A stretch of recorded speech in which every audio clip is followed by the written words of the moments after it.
Okay, so just to give you guys an update, my group members and I, we decided to obtain our open water certifications for diving. This is where we appreciated the weight and the gravity of the marine biodiversity, specifically this legacy project of the Sea of Life of JCI Manila. Hello po! We are very much happy to announce na may nahanap po kaming isa pang partner sa Project Kilo. Sila po ay si Ginhawa Craft Studio.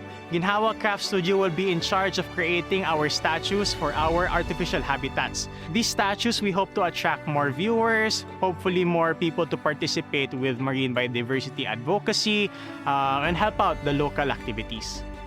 I like the idea of imagining small fishes and squid hiding in holes sa artwork namin. The idea of adding an artificial reef to a denuded sand zone in our beaches. So we're hoping na matagal siya magamit, but then the cement will be there and the other organisms will continue to build on it. So yun yung point. We hope it's gonna be there for a long time.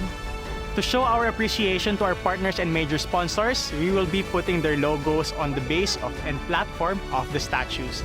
Ngayon, nandito na tayo sa paggawaan ng artificial reefs with our partners, Ginhawa Craft Studio. Nakita natin kung gaano kalaki ang effort na binibigay para ma-preserve ang ating karagatan.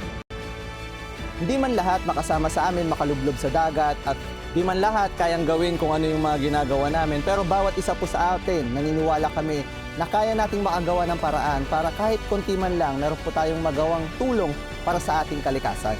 In a simple ways, kagaya lamang ng tamang pagtatapon ng basura at pagkakaroon ng kaalaman para hindi natin masira ang ating mga coral reefs. Kaya sana, this video will inspire you to do your part para kahit sa simpleng paraan, alam mo, may magagawa ka. Patuloy niyo po kaming samahan sa proyektong ito at suportahan. At lahat po tayo ay maging sea advocate upang protektahan ang ating karagatan na pinagkaloob sa atin ng Panginoon. So let's all protect our seas, support our communities, and let's keep it local.